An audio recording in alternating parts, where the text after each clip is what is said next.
Asuransi kesehatan yang tradisional sama unit link, apa sih bedanya? Lebih bagus yang mana? Ada yang lebih jelek kah?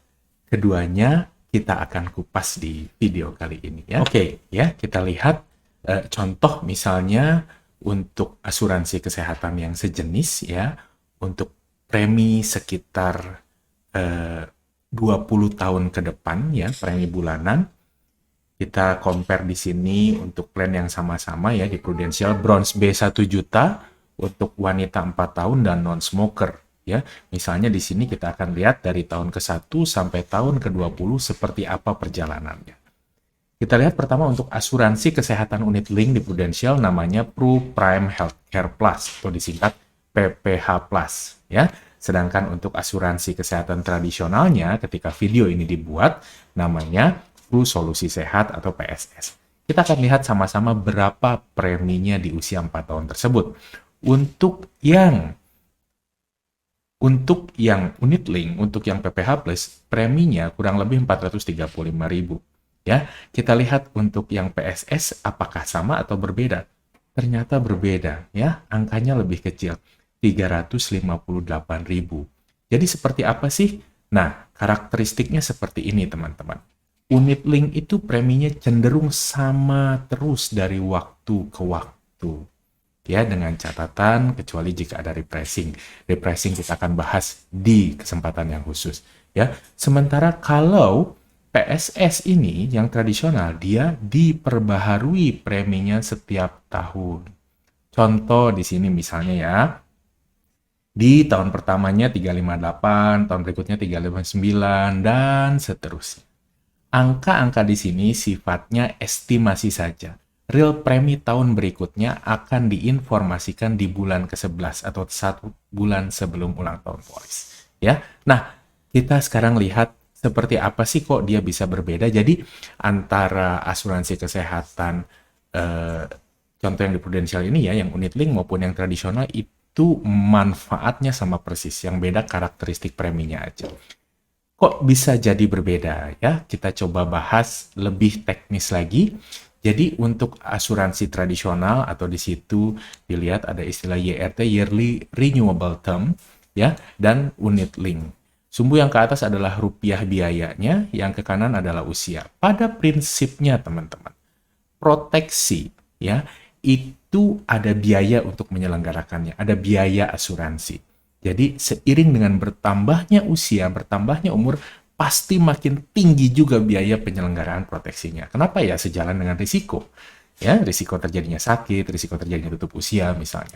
Nah, bedanya gimana kalau di asuransi tradisional yang YRT contoh tadi, asuransi kesehatan tradisional PSS, itu preminya juga naik aja sejalan sesuai dengan biaya. Ya oke, bukan soal bagus jelek, itu karakteristik aja. Kalau di unit link, karena ternyata ada concern, wah gimana nanti kalau di titik tertentu budgetnya saya nggak bisa kendalikan, budgetnya saya nggak bisa prediksi. Maka sekitar mungkin 20-15 tahun yang lalu lahirlah unit link. Dia karakteristiknya apa? Preminya rata, namanya level premium. Ya, lah kalau dilihat di sini, ini malah premi di awalnya lebih tinggi daripada yang asuransi tradisional. Betul sekali. Ya, unit link ini premi awalnya lebih tinggi.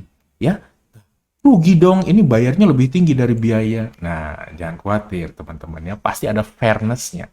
Jadi, ya, selisih setelah dikurangi biaya-biaya tentunya ya, antara biaya asuransi dan premi ini, inilah yang akan terakumulasi terus dari waktu ke waktu menjadi yang namanya saldo unit, menjadi yang namanya nilai tunai polis. Ya, tujuannya apa? Sebetulnya tujuan nilai tunai polis tersebut bukan investasi murni ya, orang suka bilang polis investasi.